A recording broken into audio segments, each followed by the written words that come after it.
खेतों और जंगलों से घिरा शांत गोपालपुर गांव के लोग चौराहे पर एकत्रित होकर आगामी त्योहार पर चर्चा कर रहे हैं।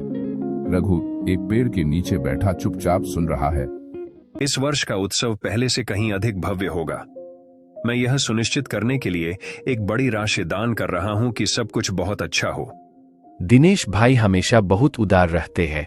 हम उसे पाकर भाग्यशाली है। उन्होंने हमारे गांव के लिए बहुत कुछ किया है। रघु, तुम इतने परेशान क्यों दिख रहे हो? क्या कोई चीज आपको परेशान कर रही है? मुझे कभी कभी आश्चर्य होता है, क्या वास्तव में सब कुछ उतना ही अच्छा है जितना दिखता है? आपका क्या मतलब है? मैं संदिग्ध बातें सुन रहा हूँ सुरेश, दिनेश के बारे में। उसने वास्तव में अपनी संपत्ति कैसे बनाई? तुम क्या कह रहे हो रघु? दिनेश शक्तिशाली है और उससे पूछताछ करने से परेशानी हो सकती है। शायद ऐसा हो, लेकिन मैं अब सच्चाई को नजरअंदाज नहीं कर सकता। तुम क्या ढूंढ रहे हो? क्या तुम्हें मेरे पिता की भूमि याद है? वह जो दिनेश ने अपनी मृत्यु के बाद हमसे खरीदा था। हाँ, मुझे याद है। दिनेश ने तो हमें इसकी अच्छी कीमत दी थी ना? हमने यही सोचा था, लेकिन मुझे पता चला कि जमीन का मूल्य कहीं अधिक था। दिनेश ने हमारे दुख का फायदा उठाकर हमें धोखा दिया। तुम्हें पक्का यकीन है?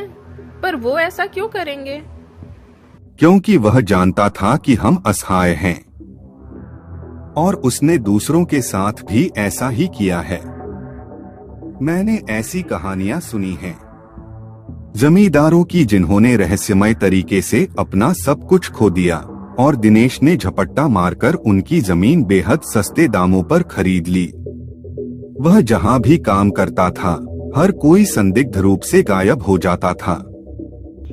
तुम क्या करने वाले हो? मैं उसका सामना करने जा रहा हूँ। सच सामने आना जरूरी है। त्योहार की तैयारियों पर चर्चा के लिए ग्राम परिषद की बैठक हो रही है। दिनेश आकर्षण के केंद्र में है।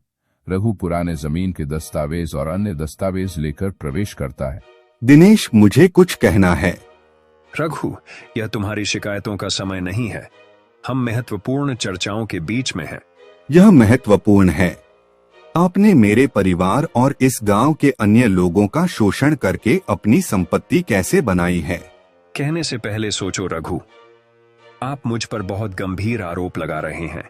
मेरे पास सबूत है। तुमने मेरे परिवार को धोखा दिया और हमारी जमीन ले ली, और तुमने दूसरों के साथ भी ऐसा ही किया है। आप जहां भी काम करते थे, वहां सभी लोग अचानक कैसे गायब हो गए? अब समय आ गया है कि हर कोई आपके बारे में सच्चाई जाने। क्या यह सच है दिनेश? क्या तुमने सच में ऐसा किया? ये झूठ है। रघु परेशान है क्योंकि वह अपनी जमीन का प्रबंधन ठीक से नहीं कर सका। नहीं दिनेश, रघु सही है। मैंने भी वही कहानियां सुनी है। लोग बोलने से बहुत डरते हैं, लेकिन अब और नहीं।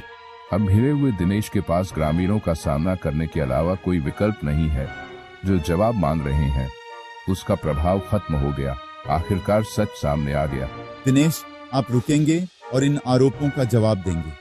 अगर रघु जो कहता है वह सच है, तो आपको जवाब देना होगा। सच हमेशा सामने आता है दिनेश। आप अपने पैसे के पीछे हमेशा के लिए छिप नहीं सकते। अब घिरे हुए दिनेश के पास ग्रामीणों का सामना करने के अलावा कोई विकल्प नहीं है। जो जवाब मांग रहे हैं, उसका प्रभाव खत्म हो गया। आखिरकार सच सामने आ गया। सप्ताह बाद दिनेश को उनके प्रभाव वाले पद से हटा दिया गया है। रघु को अब हीरो के रूप में देखा जाता है।